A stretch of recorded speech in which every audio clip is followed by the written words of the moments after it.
Olá, está começando mais um programa Câmara em Foco, aqui na sua TV Câmara, canal 5.3, TV aberta. Você sabe, todas as semanas nós recebemos um convidado especial aqui no nosso programa para falar sobre os mais diversos temas relevantes, importantes na nossa comunidade. Hoje nós estamos recebendo a delegada doutora Karine Maia. É um prazer recebê-la aqui no nosso Câmara em Foco. Prazer é todo meu. Estou com grande alegria que eu colaboro hoje aqui com vocês para falar aí sobre a minha experiência, sobre a questão da violência contra a mulher. Tá certo, doutora.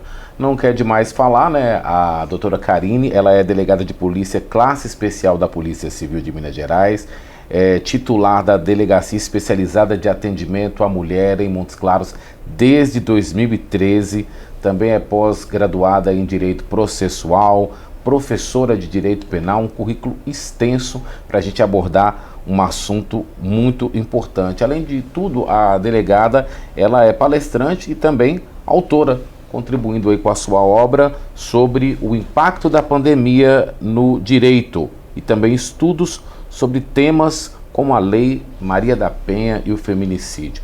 É muita coisa, né? Mas aí a gente já aproveita nessa questão do estudo da Lei Maria da Penha e não poderíamos deixar de começar o nosso programa falando sobre isso, doutora. O artigo 3º da Lei Maria da Penha diz que é assegurada à mulher condições para o exercício efetivo dos direitos à vida, segurança, saúde, alimentação, educação, cultura, moradia, acesso à justiça, esporte, lazer, trabalho, cidadania, liberdade, dignidade, respeito e convivência familiar e comunitária. Aí eu já começo sendo um pouco polêmico, né? Onde é que, na sua opinião, né, até onde esse artigo tem sido respeitado e como a senhora entende que esse trabalho pode ser aprimorado? Todos esses direitos aí são os direitos humanos.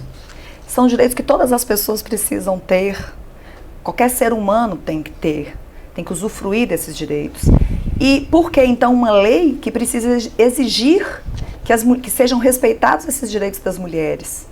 A Lei Maria da Penha, ela é inclusive uma lei polêmica, porque muitos acham que a lei está protegendo excessivamente as mulheres. Mas o que nós mais gostaríamos é de não precisar que digam em uma lei quais são os nossos direitos que todas as pessoas têm.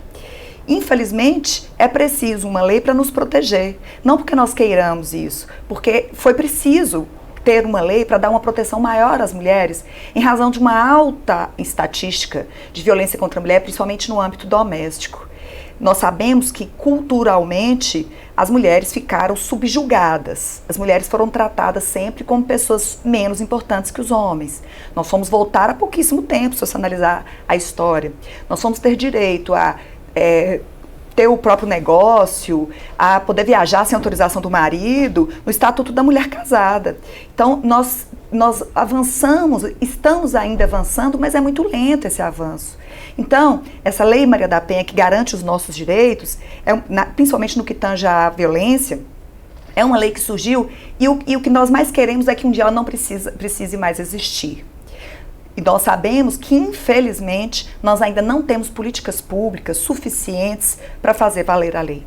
E a senhora entende, doutora, que essas políticas públicas ainda são insuficientes em virtude de quê? Veja bem, a Lei Maria da Penha é a melhor terceira lei do mundo. Nós somos exemplo no que tange à lei. O caderno de lei, os artigos da lei, os dispositivos de lei. Nós somos exemplo no mundo todo. Nós só perdemos para 2 países, um deles é a Espanha, que tem uma lei melhor no que tange à educação, para relacionar os direitos das mulheres. Mas como que nós temos a terceira lei melhor do mundo e ainda estamos no ranking entre 84 países, no 5º lugar em que se mais mata mulheres no mundo? Um dos piores lugares para ocorrer o turismo de mulheres, dos piores países para se fazer turismo, para as mulheres principalmente. Então, está incoerente. Como que nós temos uma lei de excelência e temos um dos maiores índices de violência contra a mulher? Por quê? Nós conhecemos um direito que é o direito penal demagógico, direito penal simbólico. Fazem leis, mas não nos dão estrutura para implementarmos essas leis. Para diminuir o clamor público, os legisladores fazem novas leis, mudam as leis, alteram penas, mas não dão estrutura para os processos andarem rápido, para a polícia ser ágil, melhor remuneração, apoio para essas mulheres, acolhimento para essas mulheres, inserção dessas mulheres no mercado de trabalho para serem menos dependentes que os homens, atendimento psicológico, para mim, é o mais importante para essas mulheres, para elas ficarem fortalecidas e entenderem que elas podem andar com as suas próprias pernas, que elas não precisam dos homens como algo, como um amuleto, e sim como algo que apenas vai somar na vida delas. Se não for para somar, não vale a pena. Então precisa ter um tratamento psicológico para essas mulheres. Precisamos dar a essas mulheres confiança para elas entenderem que elas são tão capazes quanto os homens. Doutora Karine, a senhora falou do Brasil ser um dos piores países, né, para o acolhimento, né, das mulheres, por assim dizer. A senhora está, desde 2013, à frente do combate aos crimes contra a mulher.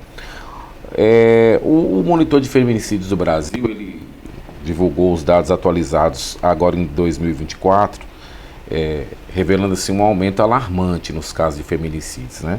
Por exemplo, foram 750 feminicídios consumados e 1.693 entre consumados e tentados até agora. Estados do Norte e Nordeste lideram a lista, mas Minas Gerais também não fica muito atrás, né? 183 casos em 2023, são dados do IBGE, talvez até a senhora tenha outros dados.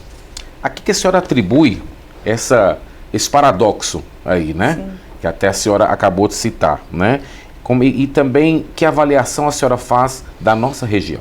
Sim, só para corrigir uma questão, eu estou trabalhando com violência contra a mulher desde 2002, porque eu iniciei minha carreira como delegada de mulheres em Uberlândia, onde eu fui delegada de mulheres durante 7 anos. Depois vim para São Francisco, onde eu fui delegada de tudo, inclusive de mulheres. E lá não tinha delegacia de mulheres, eu criei um cartório só para atender as mulheres, uma viatura própria para atendimento das mulheres, consegui uma psicóloga com a prefeitura para colocar dentro da delegacia para acolher as mulheres. E depois, quando eu vim para Montes Claros, assumi a delegacia de mulheres em 2013, que foi quando se inaugurou a delegacia de mulheres aqui na nossa cidade. Então vamos corrigir, seu trabalho é desde 2002. Eu completei agora em novembro 22 anos de carreira. E praticamente toda a minha carreira exclusivamente com delegacia de mulheres, ou seja, com trabalho de proteção às mulheres. E vulneráveis de uma forma geral, porque também a gente trabalha com crianças, menino ou menina. Respondendo à sua pergunta, então, repito o que falei e falo depois da nossa região.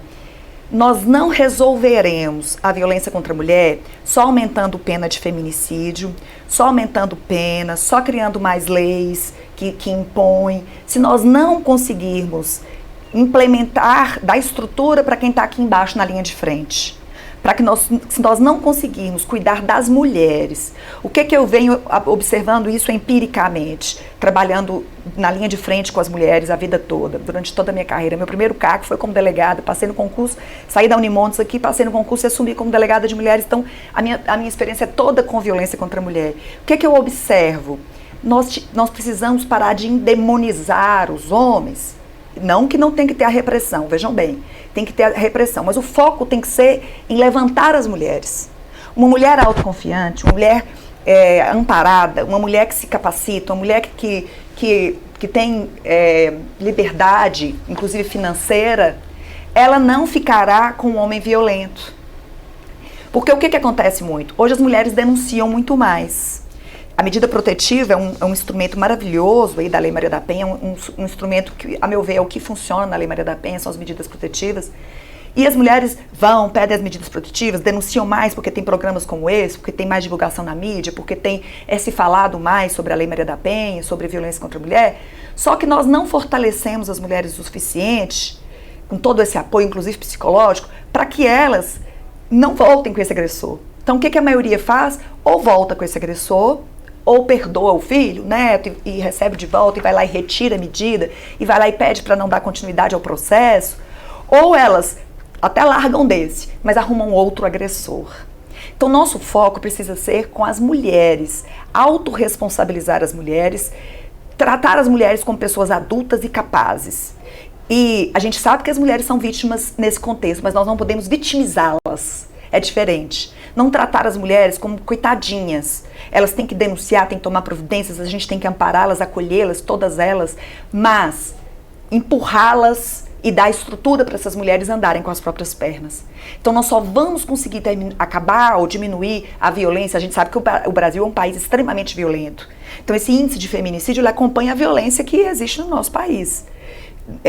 Mas de qualquer forma, poderíamos ter um quadro menos brutal aí no que tange a violência contra a mulher e não estamos, apesar de termos uma das melhores leis. Por quê? Porque o que está na lei a gente não consegue colocar em prática.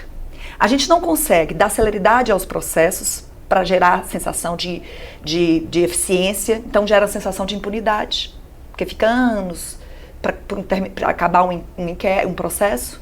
A gente não consegue dar celeridade nos inquéritos, porque a polícia não tem a quantidade de efetivo suficiente. Mesmo a gente se esforçando, fazendo o máximo, a gente não consegue dar a resposta que deveria.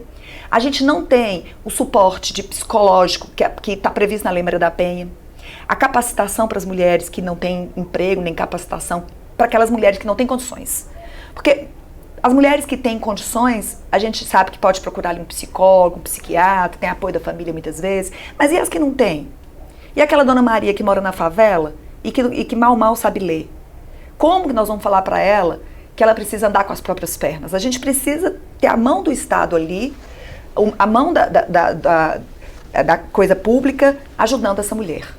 Então, inclusive, ainda batendo explorando um pouco, né, essa situação, né, a senhora falou uma coisa interessante: o Brasil tem uma violência acentuada, né, brutal, e eu vou acrescentar aqui a extensão do país, né?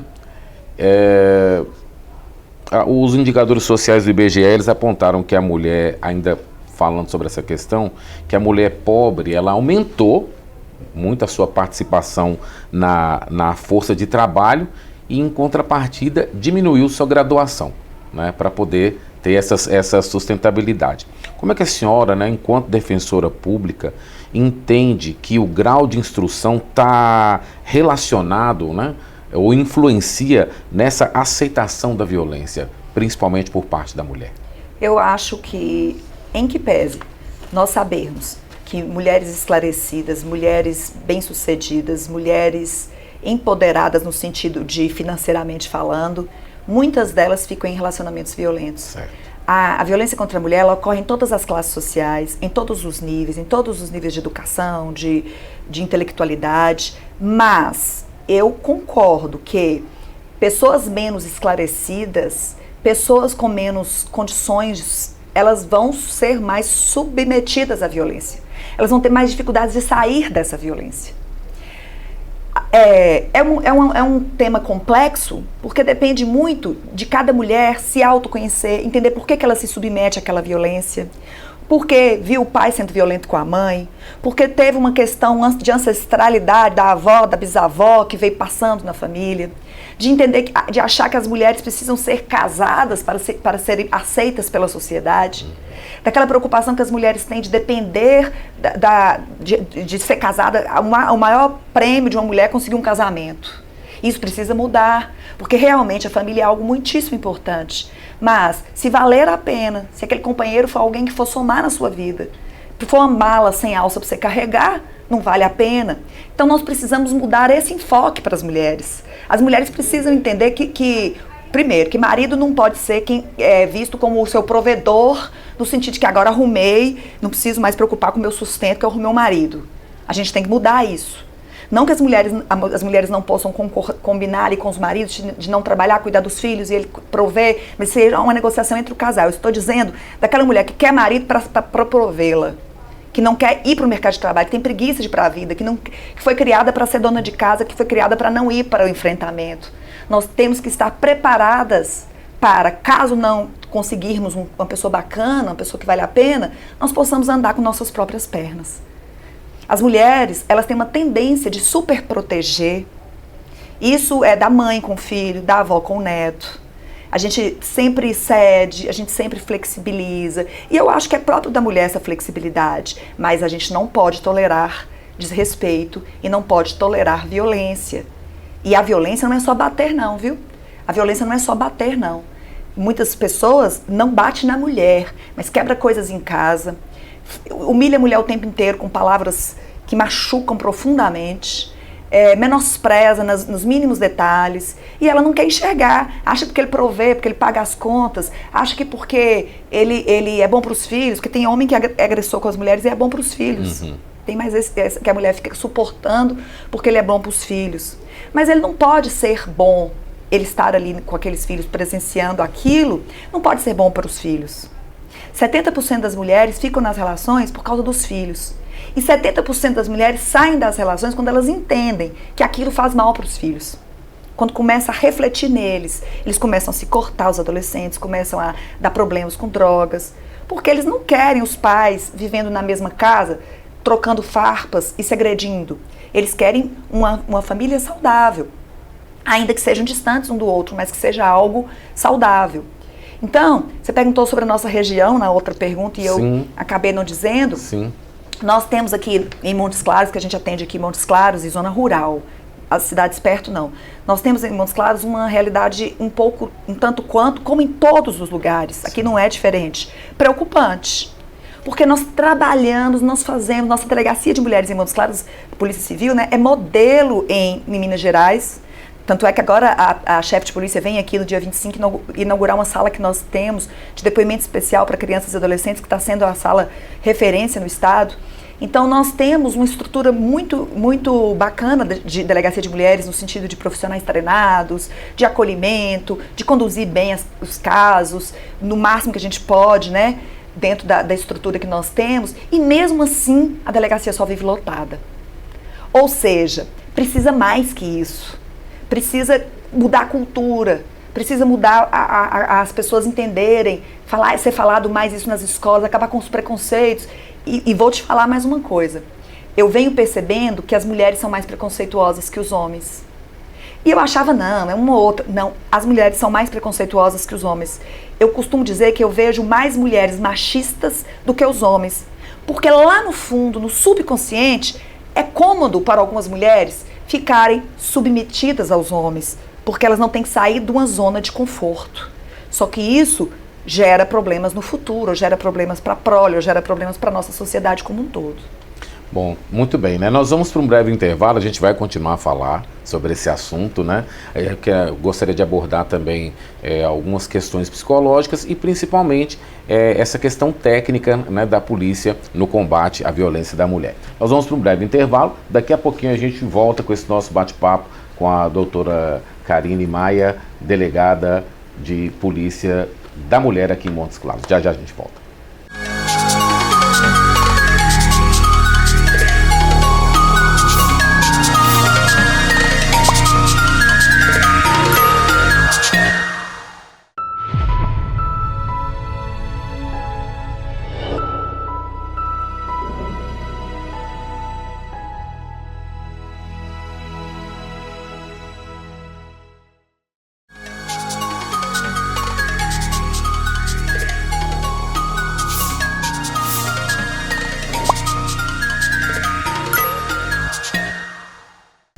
Muito bem, estamos de volta aqui no nosso programa Câmara em Foco. Lembrando a você, nosso programa é exibido na programação da TV Câmara, TV aberta, canal 5.3, mas você também pode acompanhar o nosso programa pelo nosso canal do YouTube, e ele fica lá, você pode assistir quantas vezes quiser, é só acessar o canal Câmara Moc no YouTube, e aí você assiste toda a nossa programação. Além do programa Câmara em Foco, temos o Café com o Vereador, temos o Câmara Play, enfim, toda a nossa programação está no YouTube, você pode acessar. Nós vamos continuar o nosso bate-papo aqui com a delegada, a doutora Karine Maia, delegada da Polícia Civil, eu posso dizer especializada no combate à violência. Especializada, nós somos uma delegacia especializada mesmo. Bom, então eu vou começar fazendo uma pergunta que eu tenho certeza que ela é muito recorrente, mas é importante a senhora falar sobre isso. Algumas pessoas dizem assim, não há um plantão para atender a mulher. e a violência doméstica, ela termina ocorrendo muito nos finais de semana, pelo menos isso é muito dito, né? É assim? Nós temos em Minas Gerais só 2 locais que tem plantão 24 horas só de mulheres, que é Belo Horizonte e parece-me que, não sei se Juiz de Fora. Nós não temos em nenhuma outra cidade, grandes metrópoles em Minas Gerais, plantão 24 horas, porque não temos efetivo suficiente. E nem sou eu que resolvo isso, são os superiores, né? Nós temos uma hierarquia e são os chefes para cima. É o delegado regional e os delegados de Belo Horizonte, os chefes de Belo Horizonte. Nós não temos estrutura. Então, isso assim, não é culpa de quem administra aqui, é de estrutura da Polícia Civil como um todo. Nós precisaríamos, além de mim, mais 5 delegadas para dar conta de um plantão exclusivo de mulheres em Montes Claros, só de mulheres, para atender umas 3 ocorrências por noite. Então, por enquanto, não foi viabilizado, não temos viabilidade ainda para montar um plantão 24 horas exclusivo de mulheres. Mas nós temos um projeto, esse projeto da chefia da Polícia Civil aqui em Montes Claros, e eu sou uma pessoa que apoio muito esse projeto, que é um sonho meu desde sempre, que é montar a Casa da Mulher em Montes Claros. Essa Casa da Mulher ficaria próximo do plantão digital que nós temos aqui em Montes Claros, e alguém do plantão desceria para atender na Casa da Mulher, sempre uma delegada mulher, uma escrivã mulher, para dar esse atendimento exclusivo lá na Casa da Mulher, para as mulheres, no caso. Certo. Só que ainda é projeto, mas já tá caminhando esse projeto. Né? Enquanto isso, nós temos sim plantão 24 horas. A mulher que sofreu violência de madrugada, final de semana, ela vai ser atendida sim, num plantão digital, que fica lá na RISP, e o delegado atende, faz a entrevista por videoconferência. Às vezes a mulher nem, se não for conduzida porque foi difícil para ela vai ser ouvida depois na delegacia especializada na nossa. E se ela for conduzida, ela vai ser ouvida ali preferencialmente e por uma escrivã do sexo feminino. Então, assim, é um atendimento diferenciado para os casos de violência doméstica contra a mulher dentro do plantão digital da Polícia Civil. Enquanto não temos a Casa da Mulher, essa é a forma que nós encontramos para conseguir dar um atendimento especial para as mulheres. Então as vítimas podem procurar, sim, né? Tem sim. O plantão aciona a Polícia Militar e a Polícia Militar conduz para o plantão. Muito bem, né? Bom, a delegacia virtual, eu queria que a senhora explicasse um pouco, né? Funciona. Para né, todas as pessoas aqui em Montes Claros também? Funciona. O site da Polícia Civil dá a opção lá de delegacia virtual e você pode entrar e fazer a sua ocorrência. Alguns crimes não podem ser feitos virtualmente, mas muitos já podem ser feitos virtualmente, o boletim de ocorrência. Esse boletim de ocorrência, que é feito pela vítima, cai na caixa do sistema, na caixa do delegado, que vai despachar. Se for violência doméstica contra a mulher, vai cair na minha caixa. E assim que eu receber, eu vou despachar. Inclusive, é importante saber que as mulheres podem pedir medidas protetivas para a delegacia virtual. Só que é importante uma coisa, eu vou aproveitar para alertar as mulheres nesse sentido. Quando for fazer o boletim de ocorrência pedindo medidas protetivas, especificar quais medidas que quer, que precisa, e contar um pouco do fato. Porque senão fica muito solto e fica sem embasamento para a gente encaminhar isso para o juiz pedindo a medida protetiva. Aí a gente vai ter que chamar ela de volta aqui para esclarecer melhor, mas é possível fazer tudo pela delegacia virtual. Muito bem, né? E você vai ter aí, para entrar o endereço virtual da polícia? É da Polícia Civil de Minas Gerais. Muito bem, né? Você vai ter esse endereço aí para você poder se informar. Tecnicamente falando ainda, doutora Karine, eu gostaria que a senhora discorresse um pouco sobre a interação entre as polícias, né? A Polícia Militar e a Polícia Civil no trabalho de segurança da mulher. Nossa interação com a Polícia Militar é excelente. No que tange a minha área, eu sempre tive um relacionamento excelente e aqui em Montes Claros o nosso relacionamento é sensacional. Vejam bem, hoje em Montes Claros, talvez as pessoas não saibam disso, mas hoje, quando eu digo hoje, isso já está funcionando há uns 2, 3 anos, nós temos a rede de enfrentamento à violência contra a mulher que foi montada aqui. Foi um projeto de todas as pessoas que participam da rede. Quem encabeçou esse projeto foi o Dr. Guilherme Roedel, promotor de justiça. Na época ele era promotor da vara de violência doméstica. E ele encabeçou esse projeto e hoje nós temos a rede articulada.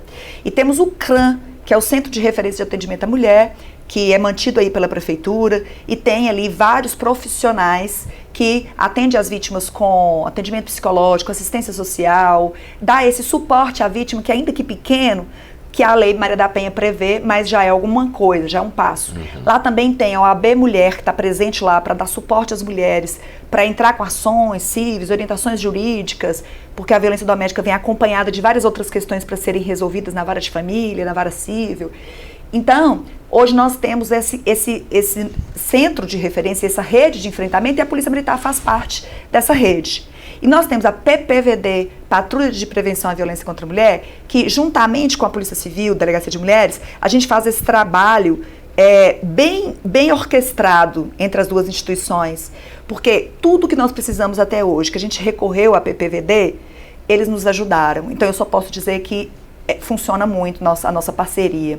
Por exemplo, a Polícia Militar tem muito mais efetivo do que a Polícia Civil. Por quê? Porque eles são a polícia preventiva. A Polícia Civil só atua quando falhou lá fora. Então eles precisam de mais homens e mulheres nas ruas. Eles precisam de mais gente prevenindo, mantendo a ordem pública para não precisar chegar na Polícia Civil. Concorda comigo? Então, diante disso, quando nós precisamos de uma situação, a vítima chega chorando, uma situação de flagrante, nós não temos ali efetivo suficiente naquele momento, porque os meninos estão na rua, porque as meninas estão ocupadas com outra coisa, a gente às vezes precisa recorrer à PPVD. E eles vêm com maior boa vontade. Eles também trazem para a gente atender, e a gente dá uma preferência para as mulheres que eles trazem da rua, para situações que eles encontram, e pedem nosso atendimento emergencial, e a gente faz isso. Então nós temos uma parceria que é formidável. A senhora falando sobre essa questão da parceria, né? E o funcionamento, inclusive, né, de alguns setores, né, muito específicos. PPVD. PPVD, Patrulha de Prevenção à Violência Doméstica. Muito bem. Fala um pouquinho para nós, doutora, a senhora poderia dizer, né, sobre a implantação, o funcionamento e principalmente os desafios para isso, né? Porque de repente as pessoas vêm funcionando e não entendem que exige, né, um trabalho importante e de colaboração para que se funcione setores assim, né? Primeiro por causa do efetivo. O efetivo é sempre um grande problema para nós. Então a Polícia Militar ela disponibiliza parte do efetivo para ficar só com questões de violência doméstica, os 2 batalhões. E falando como representante da Polícia Civil aqui hoje, nós temos uma delegacia que exige um olhar diferenciado da chefia. Por quê?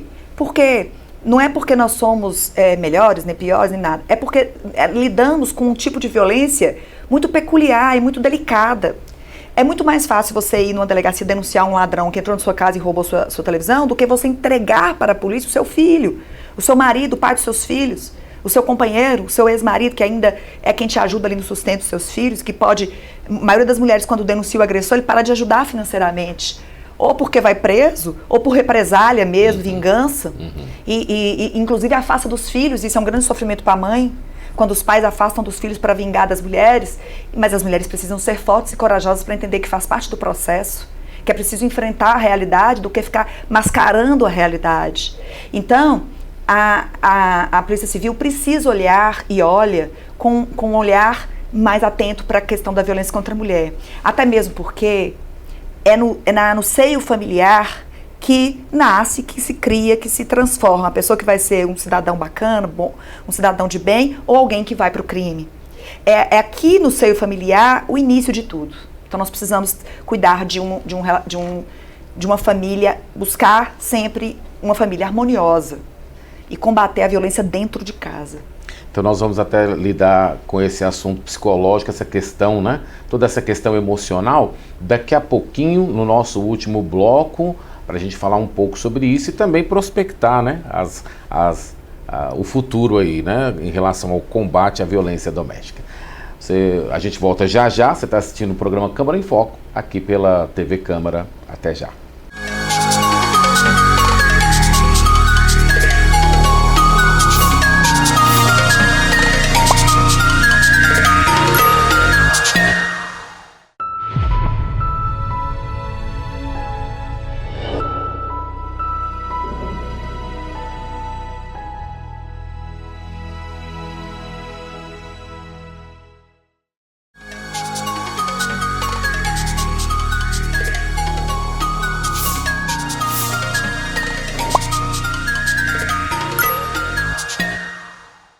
Muito bem, estamos de volta, programa Câmara em Foco. Hoje nossa convidada é a delegada doutora Karine Maia. Já falamos no primeiro bloco sobre importantes conquistas, a situação da violência doméstica, no que diz respeito à consideração da Lei Maria da Penha. No segundo bloco falamos um pouco sobre a interação técnica entre as polícias. E agora eu gostaria de entrar num outro campo, que é o campo psicológico, o campo emocional da coisa.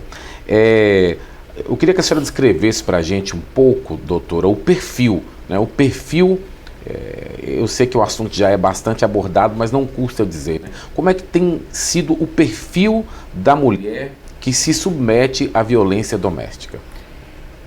As mulheres que, como eu disse para você, esse tipo de violência ela acontece em todas as classes sociais, em todos os lugares, de pessoa rica, pessoa pobre, a pessoa preta, branca, de todas as categorias de pessoas. Mas, como eu disse para você, as mulheres que se submetem à violência são mulheres mais frágeis no que tange, não que elas sejam, mas que elas acreditam que são. Elas acreditam que são inferiores aos homens. Então, ainda que elas ganhem dinheiro, que elas sejam bem-sucedidas financeiramente, que se destacam na sociedade, que se destacam inclusive na maternidade, ou se destacam na vida profissional, elas ainda acham que as mulheres têm que se submeter aos homens, que as mulheres têm que ser inferiores aos homens. E isso não tem a ver com o exercício da feminilidade, porque eu sou uma defensora das mulheres serem femininas, e inclusive serem mais doces mesmo, serem mais flexíveis mesmo, da estrutura feminina, esse acolhimento, essa doçura. Isso não tem a ver. Doçura, flexibilidade não tem a ver com submissão. Virilidade masculina não tem a ver com agressividade.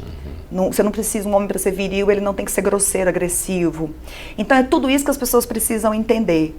Esse perfil dessa mulher que se submete à violência é a mulher que não confia em si própria. Então o único caminho é a busca do autoconhecimento.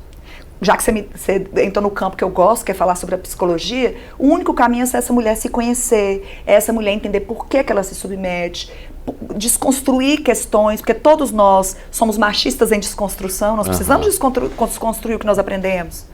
Nós crescemos aprendendo que os homens podem isso, as mulheres não podem, homem pode, mulher não pode, isso é feio para mulher, isso não é feio para homem.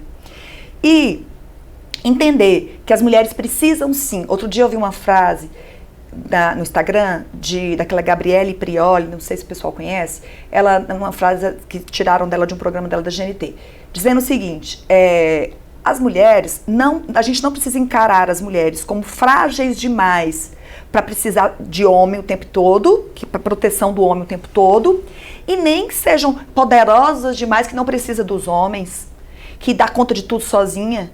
Nós podemos encontrar um meio termo. Tanto os homens quanto as mulheres precisam encontrar o meio termo, porque agora nós estamos num período de transição, em que as mulheres estão começando a enxergar, os homens não estão aceitando, as mulheres estão perdidas, e aí a violência parece até que aumentou. Percebe? Porque nós estamos ainda num conflito de se encaixar. O encaixe, nós fomos muito...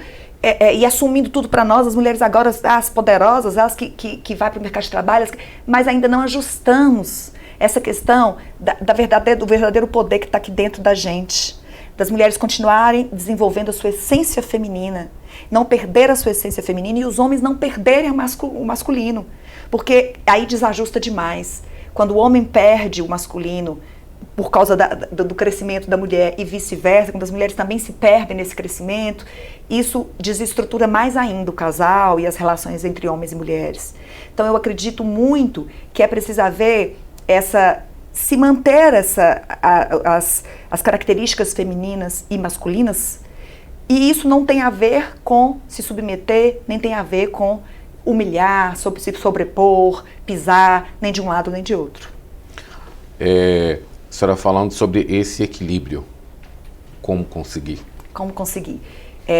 Buscando ajuda. Eu costumo dizer que quando a gente não tem dinheiro para pagar terapia, a gente vai no postinho que tem uma terapeuta, a gente escreve. Eu a vida toda escrevo. Chego em casa à noite e escreve, faz um diário, começa a escrever: eu estou chateada por isso, por isso. Ali é um processo terapêutico. Vai nos órgãos e pede ajuda, quem não tem condições. Quem tem condições de pagar a terapia, priorize isso. Eu conto na sala de aula para os meus alunos que quando eu passei no concurso para delegada, eu queria meu primeiro salário. Eu pergunto, o que vocês vão fazer com o primeiro salário quando passar no concurso? Comprar um carro, fazer uma viagem, comprar roupa, não sei o quê, trocar meu celular, comprar um celular de última geração. Eu não queria nada disso. Eu tinha um uninho, fiquei nesse uninho durante um bom tempo. Meu sonho era ter dinheiro para pagar a terapia. Porque eu sou uma buscadora. Eu sou uma buscadora do conhecimento do comportamento humano. E eu acredito que nós só podemos ser melhores e fazer escolhas melhores e atrair pessoas melhores para nossas vidas quando nós cuidamos de nós e quando nós nos conhecemos. Então, busque a oração, é uma forma de meditação, não para orar para um Deus fora, mas para agradecer pelo que você já tem, para enxergar tirar aquele momento ali para pedir mesmo a proteção. E tudo isso é terapêutico. A terapia não é só um determinado fator. Prestar mais atenção nos pensamentos que a gente tem toda hora, pensamentos negativos, pensamentos acelerados. A gente precisa começar a prestar atenção no que nós pensamos e olhando para isso. Controlar o que nós pensamos. Esse pensamento não é bom, isso aqui vai me levar para baixo, então deixa eu ver aqui um pensamento melhor. Parar de seguir a maré, vai todo mundo, a manada, vai todo mundo para o mesmo lado. Pensa com seus próprios valores e princípios. Não fica achando que você tem que ser do jeito que outra pessoa é, que se você não tiver um marido, sua vida é péssima, se você não estiver casada, todo mundo vai falar mal de você. Enfim, viva sua vida, foque em você, se cuide, busque ajuda, esse é o caminho. O homem também pode buscar ajuda? Eu costumo dizer que o homem verdadeiramente empoderado é aquele homem que não agride mulher. Um homem que se sente confiante, seguro, ele não precisa ofender, humilhar uma mulher, ainda que a mulher dele se destaque. Ainda que a mulher dele, ou que ela seja muito frágil e frágil nessa relação. Então ele também precisa de ajuda. Inclusive, uma das medidas protetivas da Lei Maria da Penha é que esse homem frequente oficinas e encontros, onde ele vai ter ali encontros com psicóloga, encontros com advogados, encontros com pessoas que vão alertá-lo, trazer ali o início de uma análise sobre essa questão da violência. Os homens também precisam entender. Para os homens também é difícil esse momento de mudança das mulheres também, o que está gerando um novo tipo de violência. Então, tudo isso a gente trata com processos terapêuticos. É muito importante, né? Doutora, e qual a expectativa, né? O que nós podemos prospectar, primeiro, né, para o futuro da nossa realidade brasileira e também para a nossa realidade aqui em Montes Claros? No que tange a violência contra a mulher, né, que é nosso tema, eu vejo ainda um período difícil, porque essa fala minha aqui, de buscar o autoconhecimento, de buscar ajuda psicológica, das mulheres olharem para elas, do foco ser as mulheres, essa fala minha, ela é muito pouca ainda. Eu vejo mais as pessoas falando de outras coisas, de aumento da lei. Você viu que eu nem toquei aqui do pacote antifeminicídio, que entrou em vigor no dia 10 de outubro, que foi aumentando pena, aumentando pena, aumentando pena. Porque talvez seja um caminho, mas não é suficiente, não é esse o principal caminho.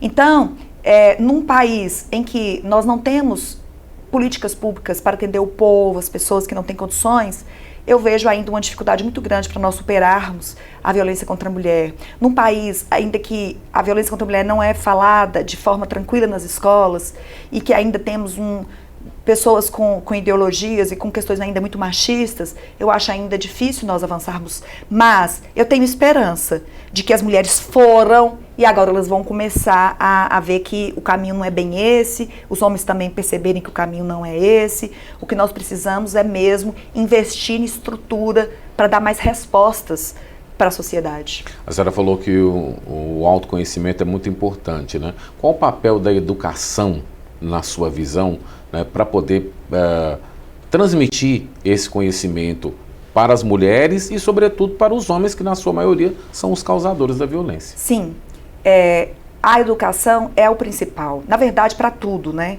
E isso não é clichê dizer isso. Sem educação, nós não avançamos. A lei da Espanha é melhor do que a nossa porque prevê várias prevê várias questões de inserção no currículo escolar de matéria relativa à violência contra a mulher, de suporte nas escolas. Então, eles avançam por causa disso na lei que combate a violência contra a mulher.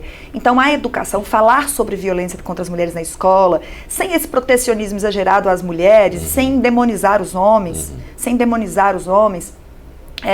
falando tranquilamente sobre o papel do feminino, o papel do masculino, sem isso ser violência de gênero, sem isso ser nada de engessado, percebe? Nós podemos falar sobre tudo sem engessar nada. E principalmente mudar a cultura. E essa cultura se muda quando a gente não aceita mais comportamentos machistas, mas não... eu não gosto dessa rebeldia de umas feministas que existe hoje. Sim. Eu costumo dizer que eu sou feminista, porque se eu não for feminista, eu estou traindo as próprias mulheres. Porque ser feminista é apenas defender os direitos das mulheres. Sim. Não é um movimento que quer pisar nos homens, não é um movimento que quer... não é nada disso. O feminismo não é um movimento de mulheres que tem cabelo debaixo do braço. Não é nada disso. Não é nada disso. É apenas... uma forma de nós dizermos, nós estamos na luta pelos direitos das mulheres, para que todo mundo entenda que nós somos femininas, nós somos diferentes dos homens, mas nós também temos direitos e temos que ter as mesmas oportunidades, de acordo com o que cada um dá conta. Se eu der conta e achar melhor para a minha forma de viver, ser dona de casa, ok. Mas eu quero ter as mesmas oportunidades, sem que eu seja taxada, rotulada. Então é apenas isso. Mas o feminismo de hoje, de uma outra vertente, uma outra corrente do feminismo, que se identificou como ideologia e que vê de forma rebelde, desse feminismo eu não apoio. Nós tivemos um aumento das penas, a senhora acabou de citar aí, mas ainda tratando dessa questão da educação. Qual a sua opinião, doutora, sobre penas educativas, né? É possível reeducar os agressores? Sim, existe a previsão na Lei Maria da Penha, mas como eu disse para você, existem previsões que muitas vezes na prática a gente não consegue implementar. Nós temos a previsão de uma das medidas protetivas, por exemplo, e isso entrou em vigor, se não me engano, em 2020 ou 2021, foi na época da pandemia, e entrou em vigor isso, que é uma previsão de uma medida protetiva para fazer com que esses agressores frequentem grupos de reflexão, para a reeducação desses agressores. Isso eu acho que é um grande caminho, eu acho que é um caminho importantíssimo, mas a gente tem decisões judiciais, uma ou outra, não são todas, que encaminham esses agressores para esses grupos reflexivos, e a gente tem essa estrutura aqui em Montes Claros. Muito bem. Bom, nós estamos chegando ao final do nosso programa, a gente não conversou tudo, né? Sempre tem mais. Mas a gente gostaria de agradecer a sua participação, doutora. Fica à vontade para as suas considerações. Então, eu agradeço muito a presença aqui hoje, essa participação. E sempre que eu tenho a oportunidade de deixar a minha mensagem, eu estarei lá para deixá-la, que é dizer às mulheres que nós precisamos ter coragem. É a coragem que nos move, a coragem de perder o status, é a coragem de sair ali passar por alguns problemas financeiros durante um tempo, mas resgatar a sua dignidade. Nada é mais valioso do que viver de acordo com a sua coerência, resgatando a sua dignidade. E a Delegacia de Mulheres está aqui em Montes Claros para dar esse suporte. Muito obrigada. Obrigada, senhora. O programa Câmara em Foco volta na próxima semana com um novo convidado. Muito obrigado pelo carinho da sua audiência. Até lá.